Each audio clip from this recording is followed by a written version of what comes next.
We have read Leviticus 25, which is, of course, a fairly lengthy reading because there's lots of aspects to the study of the Redeemer. And tonight we're going to look at the Redeemer and specifically the Jubilee. And when we look at the Redeemer in the Bible, the description is, or the Strong's Concordance gives us the description of the Gaal, which is basically translated, or the meaning is the Redeemer to deliver, to act as a kinsman or a redeemer, to avenge, to revenge, to ransom, to buy back, or to do the part of the kinsman. So there are really three specific roles that kind of come out of this. The first, which we're going to look at tonight, is the Redeemer who brought back from slavery, related to the Jubilee and Leviticus chapters 25 and 27. And then there is the Redeemer, the Avenger of blood, which is found in Numbers 35 and Deuteronomy 19. And then there is the Redeemer who is the one who is to raise up seed, known as the house builder, which picks up on the Levirate law and, of course, comes from Deuteronomy 25, but predates this going back. We have record of it with Jacob and the sons of Judah, and, ones who did not perform the role of the Redeemer, and Judah himself, who ends up unwittingly performing that role. So tonight we're going to look at the Redeemer and those who were to be brought back from slavery, which of course relates to this law of the Jubilee as well. So in the scripture, there are multiple patterns, I guess you could say, that kind of play into this whole idea in the law of Sabbaths and of Jubilees being part of this whole regime. So we'd like to just kind of step back and look at them. The law of the Sabbath being the first of the series of cycles. So there's a series of cycles. And of course, it comes right out of the law of Moses. We have it there in Exodus 20 and verse 8, that they were to remember the Sabbath day and to keep it holy. And the Sabbath, or Shabbat as it's called in Israel, literally means to cease, to desist, or to rest. And it was to be holy, meaning kadesh, or consecrated, dedicated, hallowed, separated, or sanctified. So it was dedicated to God for a specific purpose. So it wasn't just a day of doing nothing. It was a day that was reserved and dedicated to God. Now, as we kind of pick up the rest of the context in Exodus chapter 20, we look at basically the Ten Commandments is where it's really rooted in verse 8, remember the Sabbath day to keep it holy. And then he kind of describes this a little bit further in verse 9, 6 days shalt thou labor and do all thy work, but in the seventh day, it's a Sabbath of Yahweh thy God. In it thou shalt do no work, thou, nor thy son, nor thy daughter, thy manservant, nor thy maidservant, nor thy cattle, or stranger that is within thy gates. For in 6 days Yahweh made heaven and earth, the sea, and all that in them is, and rested the seventh day. Wherefore Yahweh blessed the Sabbath day, the seventh day, and he hallowed it. So the whole law is predicated on what God did in creation. And so we have that first in the cycle, which is the Sabbath day, which was to be sanctified and set aside to God, and they were not to do any work in it. And it wasn't just them, it was neither them nor their servants, their maidservants, men servants, cattle, strangers, or anybody within thy gates, which is ironic because now the Jewish people quite often can have Gentiles that will come along and serve on the Sabbath day, but not Jews themselves. But nonetheless, that's the first in the series of cycles. After this, we have then the Sabbath year. So there's a Sabbath day, and then every seventh year, there was to be a Sabbath year. So this was the second in the series of cycles. And this comes up in Leviticus 25 and verse 2, where we read, when you come into the land which I give you, the land shall keep a Sabbath unto the Lord, right? So this idea of keeping a Sabbath to Yahweh, and he defines it, 6 years shalt thou sow thy field, and 6 years shalt you prune the vineyard and gather the fruit thereof. But in the seventh year it shall be a Sabbath of rest unto the land, a Sabbath for Yahweh, but thou shalt neither sow thy field nor prune thy vineyard. That which groweth of its own accord at the harvest thou shalt not reap, neither gather the grapes of thy vine undressed. It is a year of rest unto the land. So that word rest there basically is the idea of a Shabbathon, which is the idea of a Sabbath of observance. So this was a Sabbath year.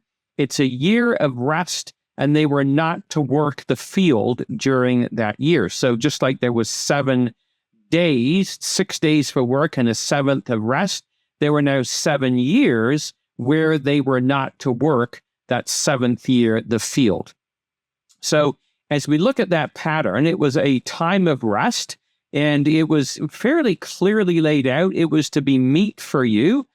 It was something basically to be devoted, a devoted thing or a reward for you, for your servant, for your maid, for your hired servant, your stranger that sojourneth with thee, and also for the cattle and for the beasts that are in the land. Shall the increase thereof be meat. So you can see there how it was to be completely set aside unto Yahweh. Now, this, of course, requires faith, because when you think of Israel and you think of them as they were serving their God, in verse 20, the question was asked, as our brother read, what shall we eat in the 7th year? So it's completely, as far as practicality goes, it's an impractical demand. Behold, we shall not sow nor gather in our increase. Well, God says, I will command my blessings upon you in the 6th year, and it shall bring forth fruit for 3 years. And ye shall sow the 8th year, and yet eat the old fruit until the 9th year, when this food comes in. Until her fruits come in, shall ye eat of the old store. So kind of similar to the manna in the wilderness, there would be enough on the 6th day to carry them through the 7th. So we could see basically how this pattern was picking up on the Sabbath day, right back into the law of Moses, right back when they were wandering through the wilderness. That Sabbath day of rest would provide for them. And then we have a Sabbath of years. So it's called the Jubilee or the Jubilee, which was basically a whole period of years. So now just it's a Sabbath of years. So we have 7 sevens, and on the last of those sevens, there would be a Sabbath to Yahweh. Thou shalt number 7 Sabbaths of years unto thee, 7 times 7 years, and the space of the 7 Sabbaths of years shall be unto thee 49 years. So there was a 49-year period that was going to be sort of laid out to them. It was a Sabbath of years, and thou shalt cause the trumpet of Jubilee or Jubilee to sound in the 10th day of the 7th month. In the day of atonement shall you make the trumpet sound throughout all your land. So this was the time of the Day of Atonement. It was the trumpet of the Jubilee. It was the shofar, the ram's horn that would sound, and it would be the Jubilee. In this case, is not the same word Yobel. It's a different word. It's the idea of an alarm during the new moon or the Kodesh. So that's kind of the idea, or the new month. And it was a time of renewing, of making anew. And so this was the situation. It would be during the Day of Atonement. It was the day, or Yom and Kippur, atonement, which was the time of the covering. So it was on Yom Kippur that this would take place, that the Sabbath trumpet would blow, or the Jubilee trumpet would blow, the shofar would be blown. And that idea of the atonement, of course, is the same idea that's picked up in Exodus 30, verse 10. They were to make an atonement upon the horns of it once in the year with the blood of the sin offering of atonement. Once in the year shall he make an atonement upon it throughout your generations. It is most holy to Yahweh. So it was only once a year. And that word atonement, again, is the word kafar, which means to cover, to purge, to make an atonement, to make reconciliation, to cover over, or actually to pitch. And it's the same word that's used in Genesis 6:14, the idea of pitching over the ark. So it was a covering that was going to take place. So when we think of the ark and we think of that Day of Atonement, sometimes it gets a little complex, but really the words are not that difficult. The covering of the ark was the kaparet, which was literally a covering. It means to cover. It's only used of the covering of the Ark of the Covenant, the innermost recess in the temple where the Ark of the Covenant was placed. Now, in Hebrews, the word mercy seat is also translated propitiation. So when we think about that in the New Testament, it's a word that's, somewhat difficult to spell, perhaps, or read.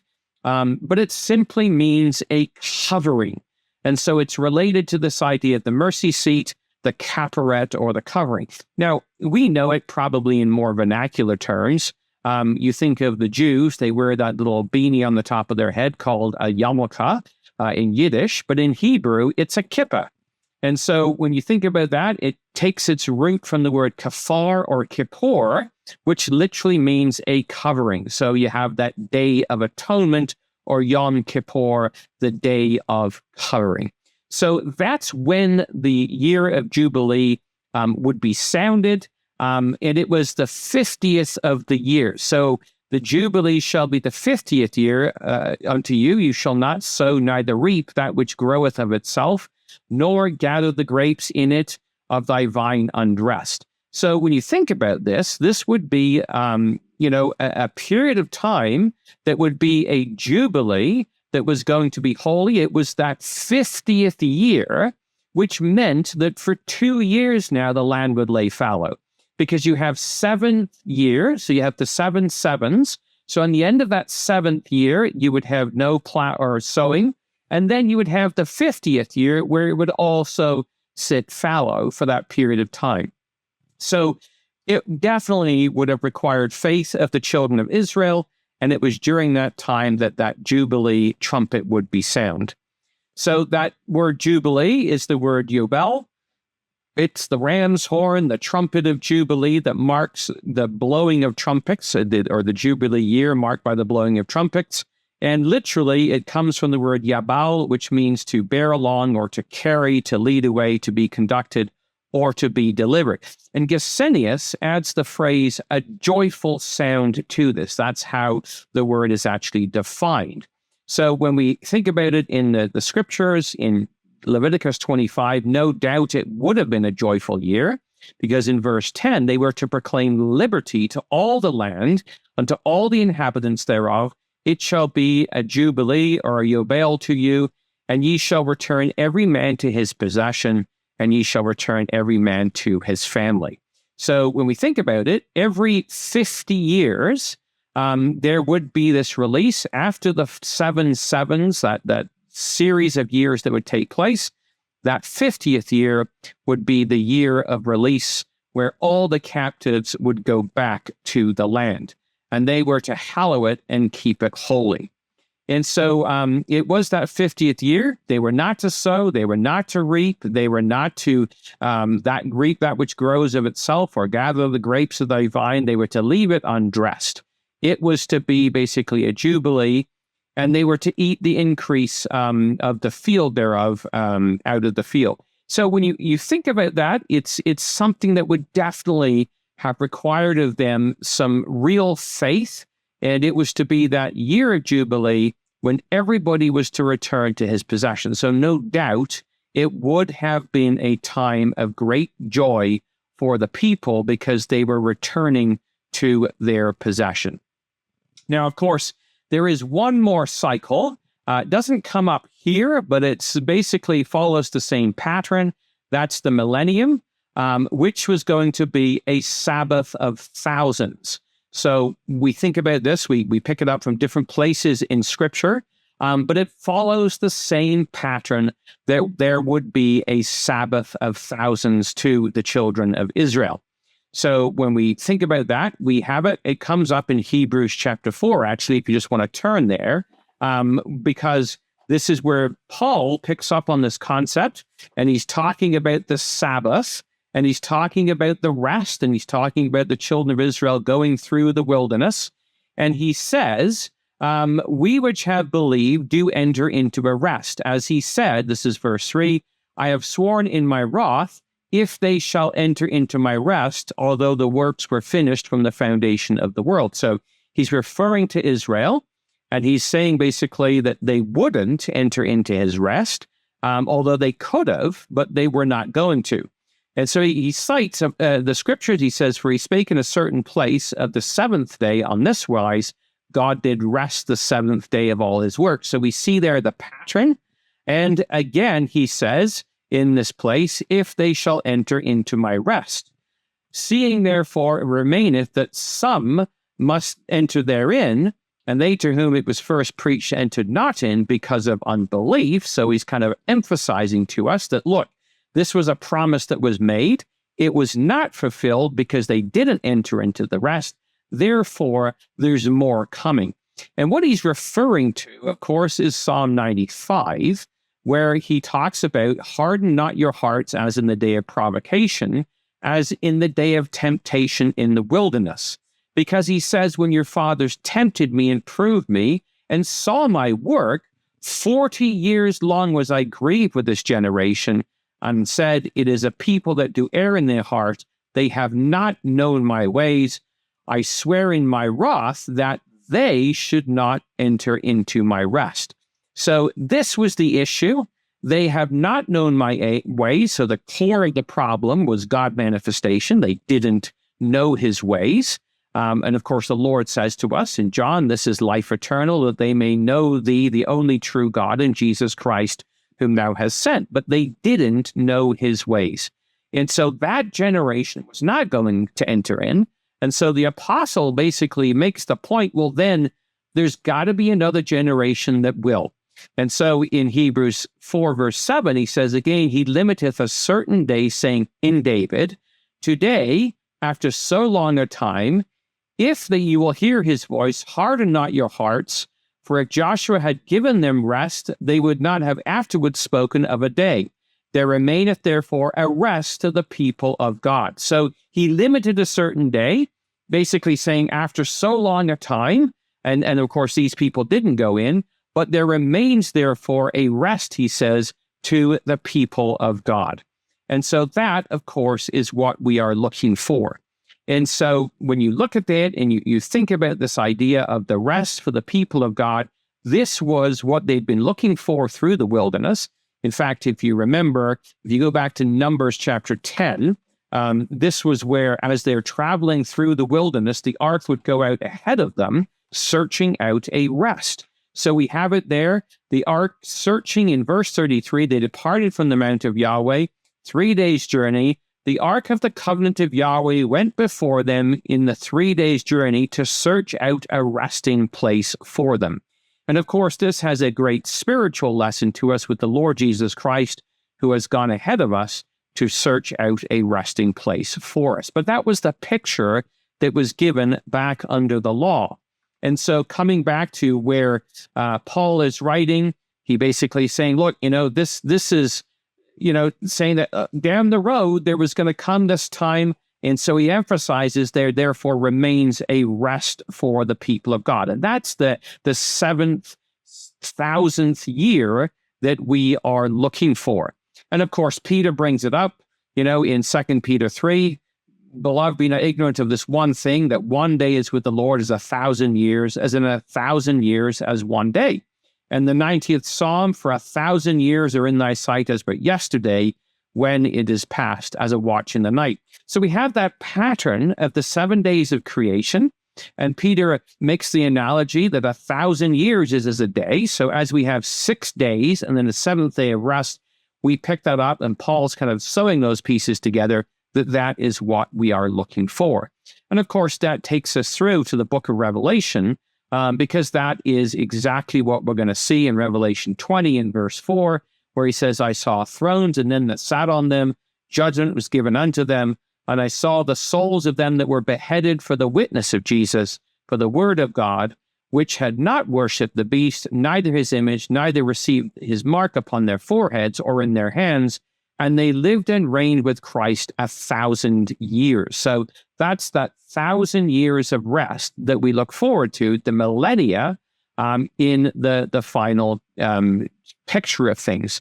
So as we kind of follow this through, we start off with the micro series, which is the Sabbath. So it was the first of the 7 day periods, the seventh day of every week. And then we would have 7 years, which would be the Sabbath year. And then there would be the Yobel, the Sabbath of years, the Jubilee, which is kind of like you've gone from the micro to the macro to the mega. And then you have the ultimate picture, which of course is the millennium, which is the Sabbath of the 1,000 years.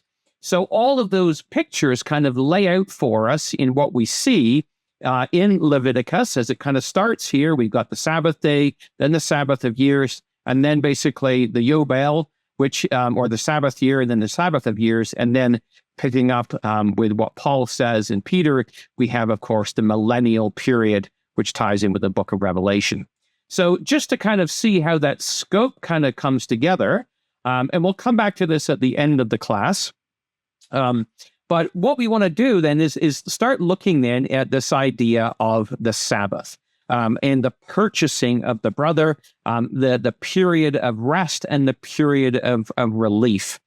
So when we come back then to Leviticus chapter 25, if you just want to turn back there in your Bibles, and we pick up the threads here of what is going on in Leviticus chapter 25, we see in this picture, if you sell aught unto your neighbor in verse 14, or buyest aught of thy neighbor's hand, ye shall not oppress one another. So that was one of the critical things that God drives home in this law, that they were his servants. This is what he says, actually. We just look at the very last verse there. You are unto me, the children of Israel, are servants. They are my servants whom I brought forth out of the land of Egypt. I am Yahweh your God. So he drives home to them, they were not to oppress one another because they had been servants and they were his servants and he brought them out of the land. So when it came to this whole process of, if you fell on bad times and you had to sell your land, or if you bought somebody's land, there was a set formula for this. And it's fascinating because in the land, there was no such thing as inflation. It just didn't exist in the land of Israel. So in verse 15, according to the number of the years after the Jubilee, thou shalt buy of thy neighbor, and according of the number of years of the fruits, he shall sell unto thee. So it came down to a simple formula. Whatever was left before the Jubilee, and the fruit that basically that land would bring forward, that was the worth of the land. According to the multitude of years, thou shalt increase the price thereof, and according to the fewness of the years, thou shalt diminish the price of it, according to the number of the years of the phrase that he sell it unto you. You shall not oppress one another, for thou shalt fear Yahweh thy God, or fear thy God. I am Yahweh your God. So it's a very critical thing that Israel was not to treat each other poorly. So if we were to take this and kind of just extrapolate it out and say, well, how does it work? Well, quite simply, the land, if it produced $1,000 of produce per year, and there were 10 years left before the Jubilee, the land would be worth 10 years times $1,000, which would be $10,000. That was the cost of the land. That's what the person who sold it would get, and that's what the buyer would have to pay. It was not a negotiated price. It's not like anybody's like wheeling and dealing. That's what the land was worth, and that's what they would have to pay. So kind of a fascinating thing to see that God set the value of the land, and there was no nonsense with this. There's no used car salespeople kind of like, jimmying the price here, or people, as the proverb says, saying it's worth more and it's not worth more. It was worth what the land could produce over that period of time.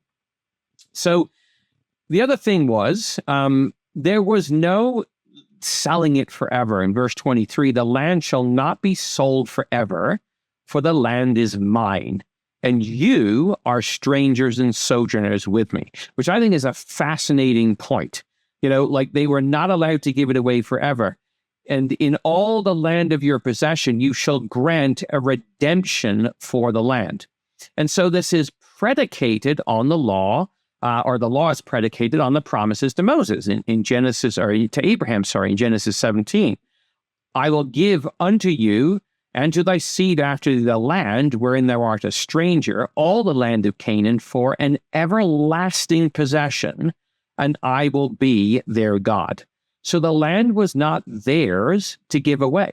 because God says, look, the land is mine, and you are strangers and sojourners with me. And so they couldn't just, sell it eternally. It was God's land, and they could only sell it for the price up until the Jubilee when everything got reset. Now, when you look at that and you look at purchasing the land, there, of course, are examples in Scripture where, like we have here with Ahab in 1 Kings 21, verses 2-3, where Ahab wanted Naboth to sell him his land. He said, "Give me thy vineyard, that I may have it for a garden of herbs, because it is near to my house, and I will give thee for it a better vineyard than it, or if it seem good to thee, I will give you the worth of it in money."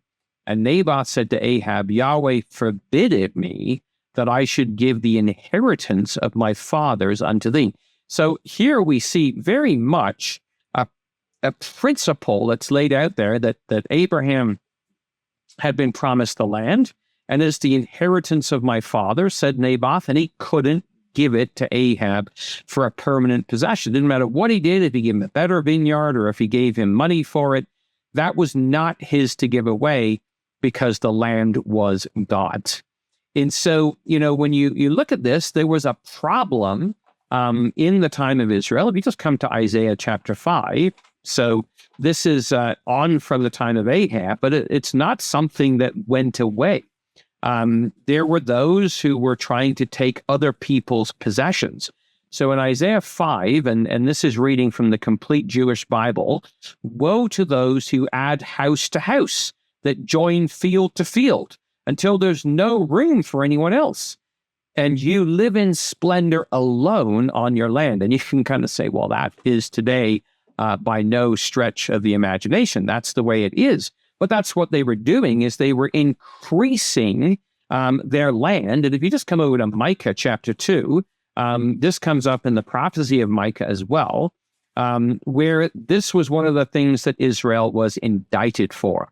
So in Micah chapter 2, verse 1, "Woe to them that devise iniquity, that work evil upon their beds. When the morning is light, they practice it, because it is in the power of their hand. They covet fields, they take them by violence, and houses, and take them away. So they oppress a man and his house, even a man and his heritage."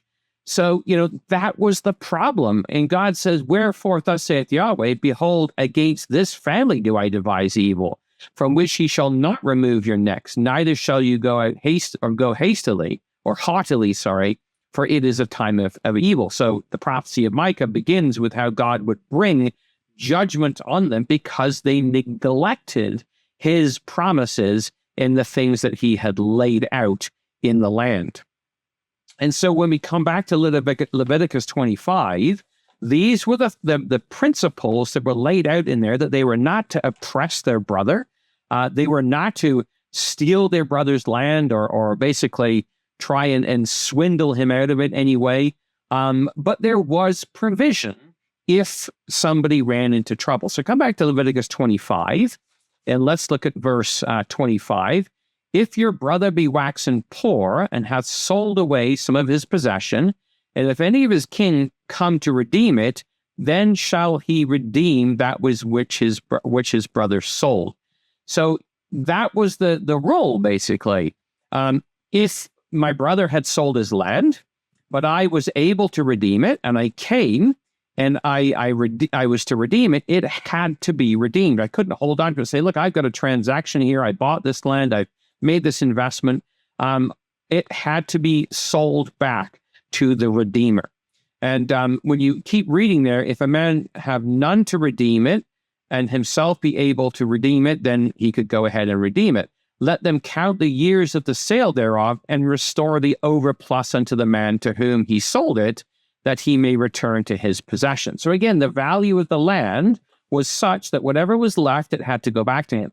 Now, it could be that somebody had had an injury and their kids were too young to look after the land. So the land would, he couldn't look after it himself anymore. And so that being the case, he was able to sell it until he could recover, and then it would go back to his possession.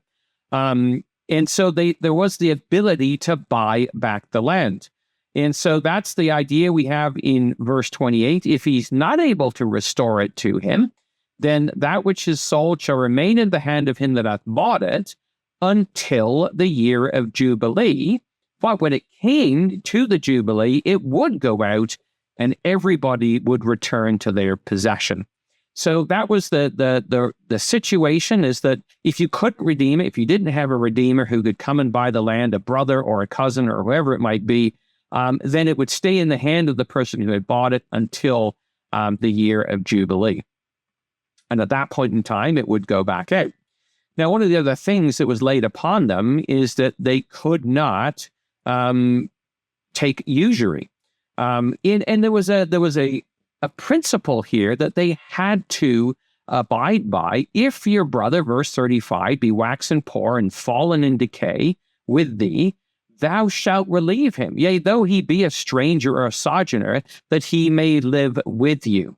So, you think about that and you say, well, Christ's parable, well, who is my brother? And you can't just kind of like, well, I'm not going to do anything. You were expected to do something if you could do something to help your brother out. And verse 26, take no usury of him or increase, but fear thy God, that thy brother may live with thee. Thou shalt not give him the money upon usury, nor lend him thy victuals for increase. So you could buy the worth of the land, you could give your brother a loan, but you were not allowed to take money from him and charge interest. And you think, well, why was that? Well, again, God reminds them, I'm Yahweh your God, which brought you forth out of the land of Egypt to give you the land of Canaan and to be your God. So God's reminding them of their pedigree, that they had been bought as slaves out of the land of Egypt, and they were by no means to forget this and simply to, oppress their brother. And so this is the picture we have. It's picked up in two New Testament passages, in 1 Timothy chapter 5 and James chapter 2. So if we just take a look at these two passages, in 1 Timothy chapter 5, when we get this principle that we've got there, if any provide not for his own house, and especially those of his own house, he has denied the faith and is worse than an infidel. So you think about what the law said. If your brother needs your help and you don't, well, here Timothy tells you you're worse than an infidel. So the same principle that was under the law travels right the way through and is there as well in the New Testament. James chapter 2, if your brother or sister be naked and destitute of food, so again, they've waxen poor and fallen into decay, the expectation was that thou shalt relieve them.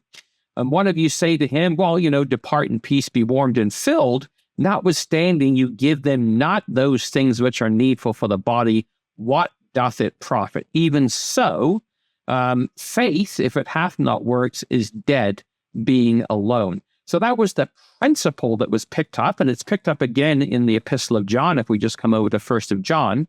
In the Epistle of John in chapter 3, the same idea is brought in here as well, that you couldn't just walk away or turn your mind or your heart away from your brother. Whosoever hath this world's good, and seeth his brother have need, and shuts up the bowels of his compassion from him, how dwelleth the love of God in him?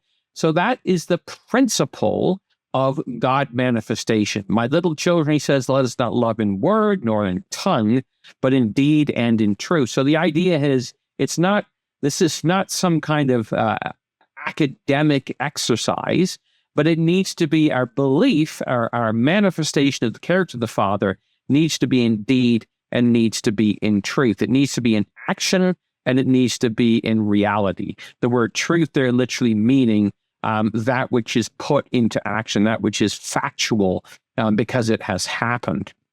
So those are the principles that get pulled right into the New Testament. So when we look at this idea, the Leviticus Jubilee and the redeeming of your brother, it wasn't something that was just Old Testament and was under the law and would pass away, would be gone. So when we continue to look at this, Leviticus 25, we have that idea, if he's waxen poor and he's sold unto you, you are not to compel him to serve as a bondservant, but as an hired servant, and as a sojourner he shall be with thee, he shall serve thee unto the year of the Jubilee.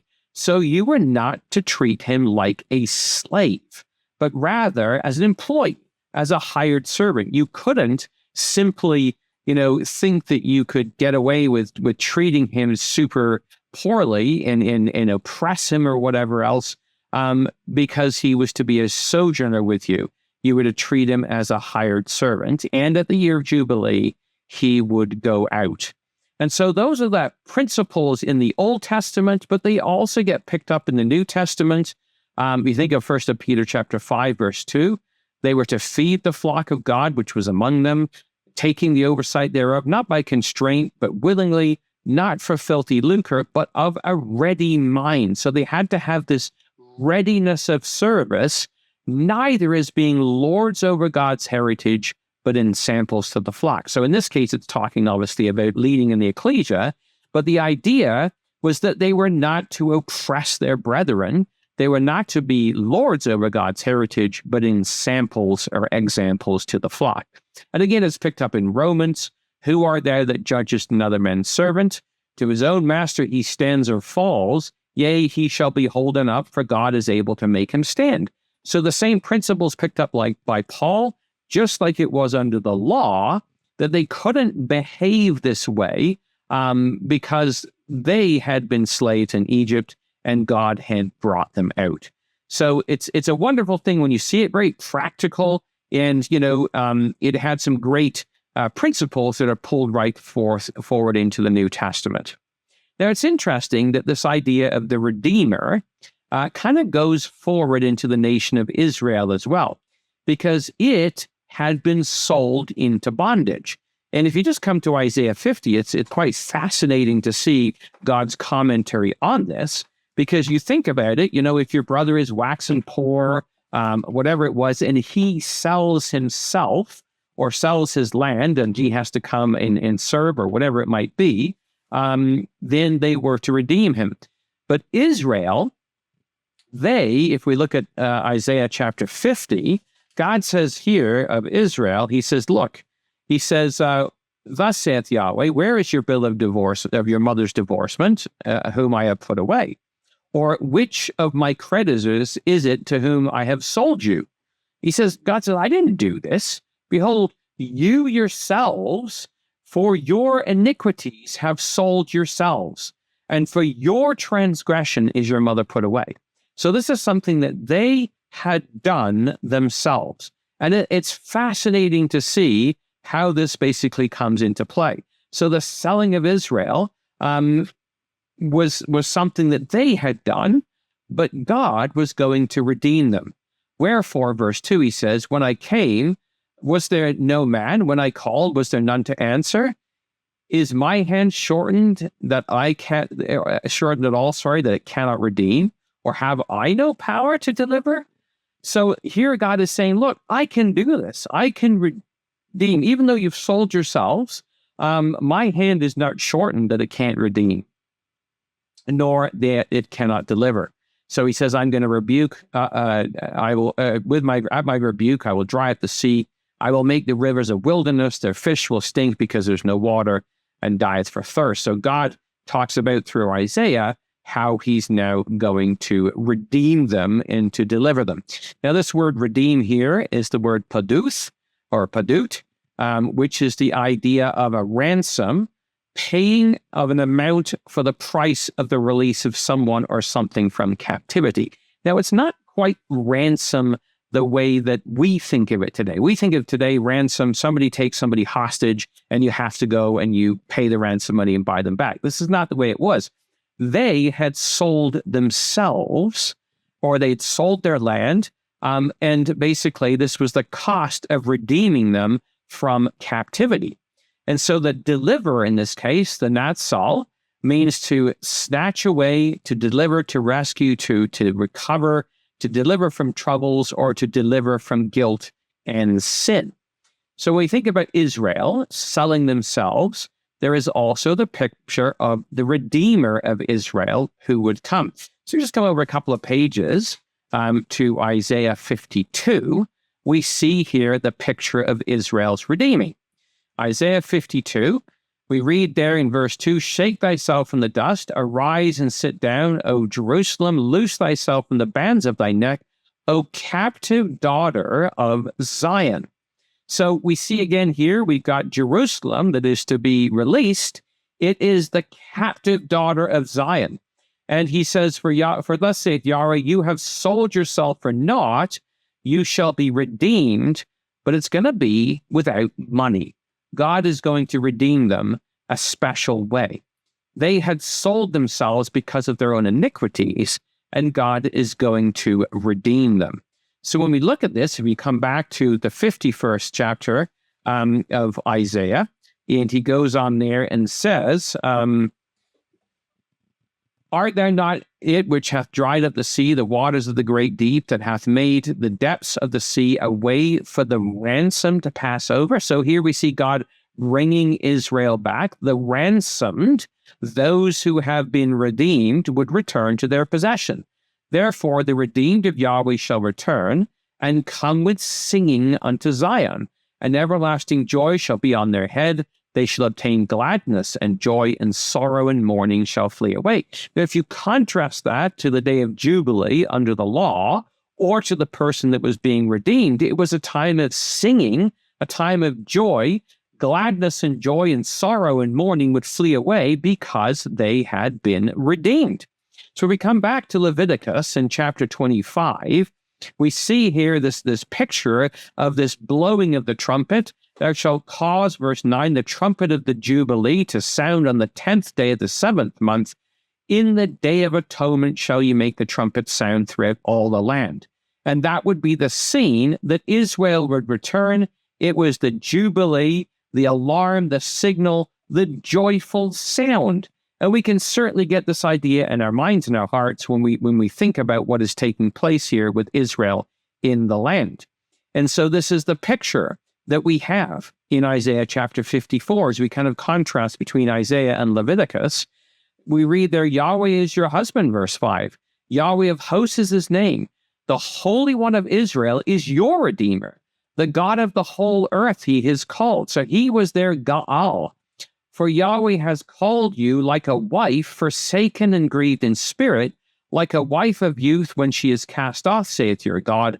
For a brief moment I forsook you, but with great compassion I will gather you. In overflowing wrath for a moment I hid my face from you, but with everlasting love I will have compassion on you, says Yahweh, and your Redeemer." So this is the picture. He was their Gaal. He was going to be their Redeemer. Now, that idea of a Redeemer is also kind of like picked up in the idea of the Avenger as well. It's the Redeemer, the Avenger. It's in Isaiah 59 and verse 20. "The Redeemer shall come to Zion, and to them that turn away transgression in Jacob." Now, if you contrast that, so the Gaal in Isaiah 59, or in the law of the the law of the Leviticus 25, where this is quoted, and it's picked up in Romans chapter 11, he's basically quoting back to the Isaiah passage and picking up on Leviticus 25. And in in Romans 11, he says, "All Israel shall be saved," it is written, "there shall come out of Zion the deliverer that shall turn away ungodliness from Jacob. This is my covenant unto them when I will take away their sins." So all Israel will be saved. As it is written, there shall come out of Zion the deliverer. So you kind of have the same idea where now we're using New Testament language. It's the word that's translated here for redeem is the word in the Greek here, to draw oneself, to rescue, to deliver, to draw from danger, to set free. Again, the idea of to buy back, to ransom, or the Redeemer. So this is how it's used. The Greek word for Gaal is this Roamai, or however you pronounce it. And that's the picture that we have. So when we think about that, just taking this principle to ourselves and say, well, Israel is going to be redeemed. There's going to become a deliverer that turns away ungodliness from Jacob. Well, the same picture we have in Romans 7:24. Who shall deliver me from this body of death? That's the question. And the idea there is to redeem me. The same word is used. 2 Corinthians 1, verses 9 to 10. Who delivereth us from so great a death?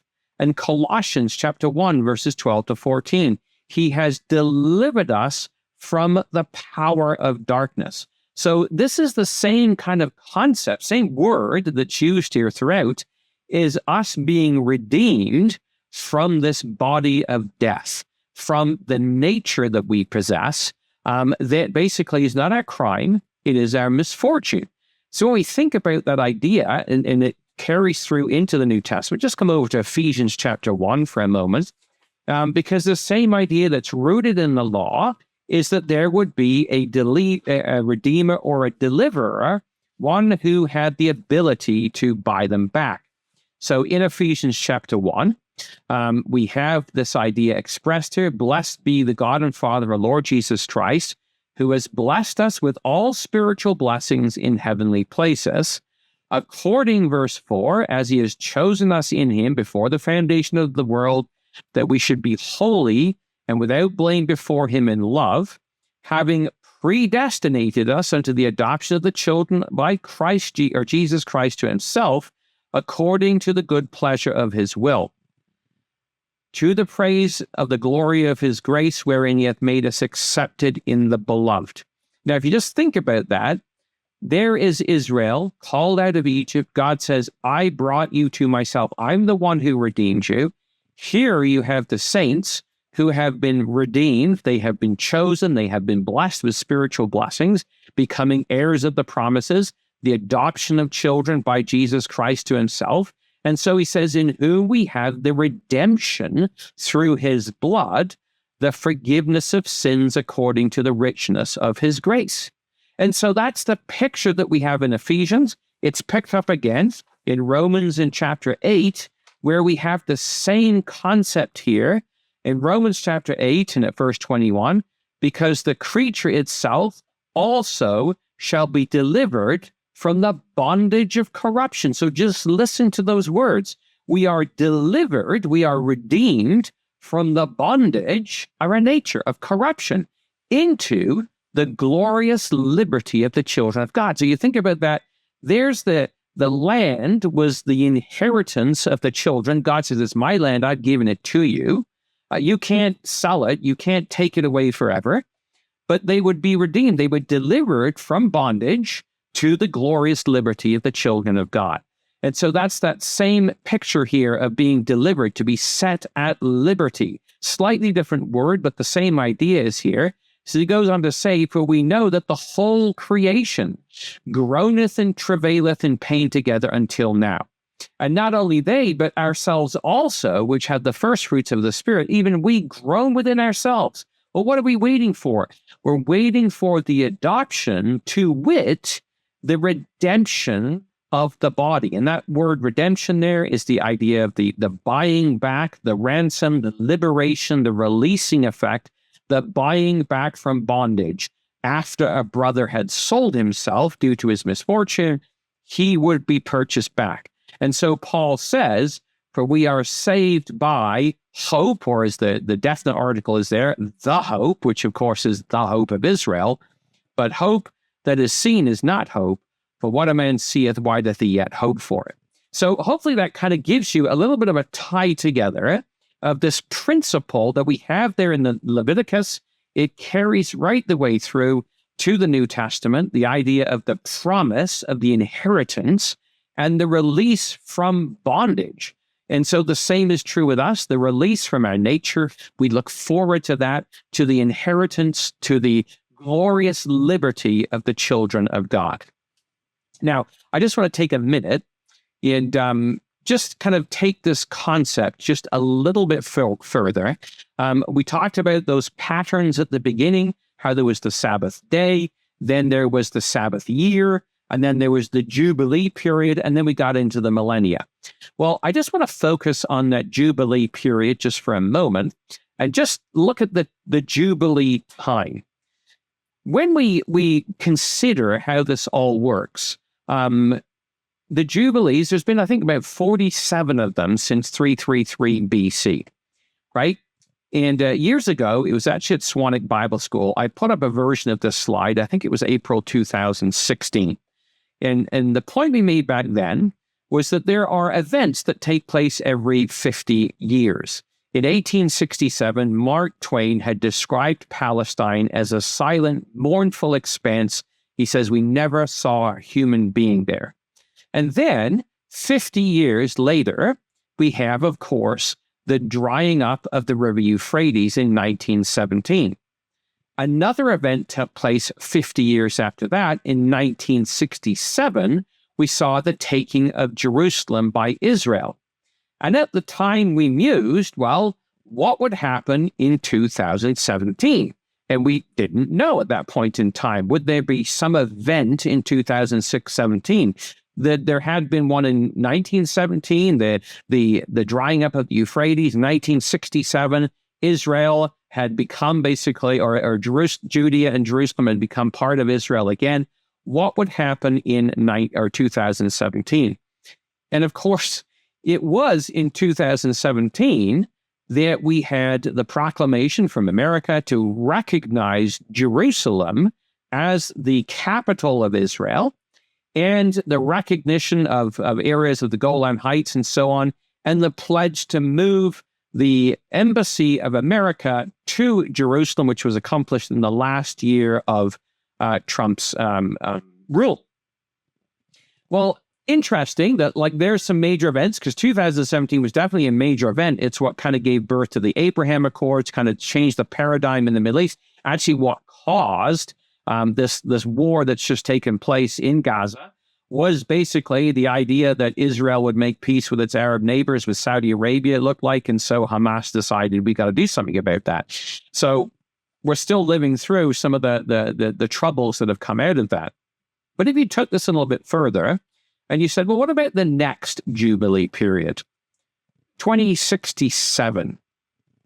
Well, we believe, obviously, by then, the kingdom of God proper is going to be established.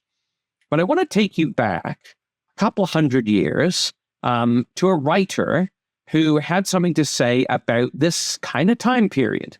And so this is Isaac Newton, the scientist Isaac Newton, who wrote more on prophecy than he did on science. So this is 1733. He says, so then the times and a half a time are 42 months or 1,260 days, or 3 years and a half, reckoning 12 months to a year and 30 days to a month, as is done in the calendar of the primitive year. And the days of short-lived beasts being put for the years of that lived, i.e. the kingdoms.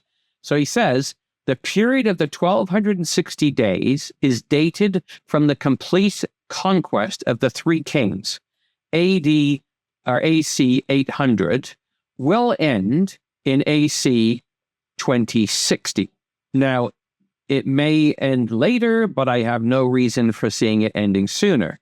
This I mention not to assert when a time of the end shall be, but to put a stop to the rash conjectures of fanciful men who are frequently predicting the time of the end, and by so doing, bring the sacred prophecies into discredit as often as their predictions fail.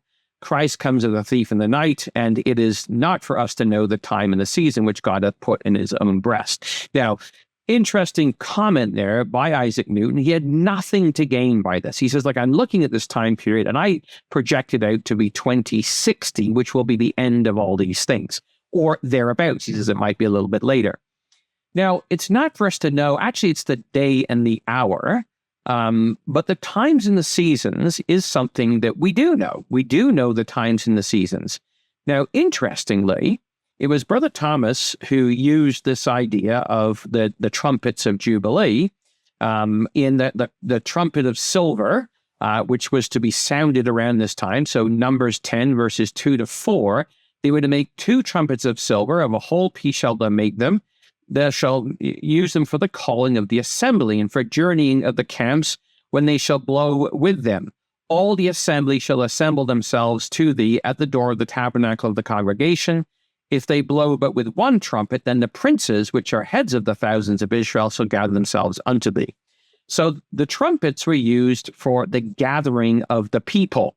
Now, interestingly, in Leviticus 23, when they were to blow, speak to the children of Israel, saying, in the 7th month, in the first day of the months, shall ye have a Sabbath, a memorial of blowing of trumpets and holy convocation. So one trumpet was to be blown on the first day of the month. And of course, we have that for the calling of the people and or the princes. And we parallel that with 1 Corinthians 15, verse 51. Behold, I show you a mystery. We shall not all sleep, but we shall all be changed in a moment, in the twinkling of the eye, at the last trump. For the trumpet shall sound, and the dead shall be raised incorruptible, and we shall be changed. So Brother Thomas said, well, that first resurrection trumpet is the first of the two trumpets that is to be blown. And then in verse 9, then shalt thou cause the trumpet of the Jubilee to sound on the 10th day of the 7th month. In the day of atonement shall ye make the trumpet sound throughout all your land. So on the 10th day, the 7th month was the day of atonement, and that was to be basically this trumpet of Jubilee for the ingathering of the people, basically, and for the release of the captives from the land. Now, when we take that and we just parallel it with just a couple of passages here, such as Isaiah 27, verse 13, it shall come to pass in that day that the great trumpet shall be blown, and they which were ready to perish in the land of Assyria and the outcasts of the land of Egypt shall worship Yahweh in the holy mountain Jerusalem. So this idea of the blowing of the trumpet and the bringing together of Israel, those who were ready to perish, being brought together. And so it's based on those two trumpets, the first one being blown for the gathering of the heads of the tribes, and then the second one was to do with the redeeming of Israel. And on that premise, Brother Thomas said there's 10 years that are going to take place for judgment. Now, if we were to just take what Isaac Newton said, and, we kind of follow that pattern of the Jubilee, and we work back from that 2067, and we were to say, okay, well, and again, we're not picking a date here. I'm just looking at what this guy wrote in, the hundreds of years ago. And if we were to work our way back from this, we have the first trumpet blowing, which whenever it's going to blow, is the resurrection trumpet, which was a time period of 10 years. Now, into that, we have the resurrection and the judgment, which of course is given to us. We have then, once the saints are raised, under the law of Moses, there was a year of comfort, Deuteronomy 24 and verse 5. Then you would have the Elijah mission, which before the coming of the great and dreadful day of the Lord, as we look at it in Malachi 4, there would be this period of 3.5 years, and James tells us that that's how long it was that Elijah was the witness to the children of Israel. And then you have Armageddon, Joel 3, Zechariah 14, Ezekiel 38, Revelation 16, and so on. And then we begin the mid-heaven proclamation in Revelation 14, verses 6 to 7, which is also paralleled in Psalm 2. And that is what kicks off the 30 years of rebellion, or the 1 hour, so to speak, that is supposed to take place over this period of time. So if we were to work our way back to, 2017, 50 years, and we go back from that 30 years of rebellion when all of those things will come to an end, and then we look at, okay, you've got 10 years, and Brother Thomas says that's the return and the resurrection, and during that 10 years, we have all these other events going on. What that tells us, without, we don't know the exactness of all of this, but it's just a pattern that's there, and we're looking at patterns. It's telling us that we are living in absolutely the very last period. If that trumpet sounded in as we believe it did, 1917, 1967, and then we had 2017, and we had a pretty major event take place there, and then you go on 50 years to 2067, following that pattern, there's a lot that needs to get crammed in. into that time period, which tells us we absolutely have to be preparing for that trumpet of Jubilee. So like Simeon and Anna, we don't know the day or the hour, but we know we're living in that time period and we're looking for the consolation of Israel. So brothers and sisters and young people, we don't want to stress the dates here, but we're just looking at the pattern and saying, look, we're in the end game. We're in that time and that season. And so we read in 2 Peter chapter 3, verse 11, seeing then that all these things shall be dissolved, what manner of persons ought ye to be in all holy conversation and godliness, looking for and hasting unto the coming of the day of God.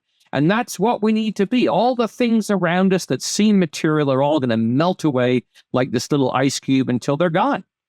Everything that we kind of hold onto, whether it's our houses, whether it's our jobs, our careers, our hobbies, whatever they may be, it's all going to pass away. And we know, based on the time periods, the Sabbaths, even the 6,000 years, we are absolutely in the very end of time. And so the exhortation to us as we look at the Jubilee is we got to live those principles. Now, we've got to help our brothers and sisters love one another as I have loved you, says the Lord Jesus Christ, and prepare one another for the kingdom age that is to come.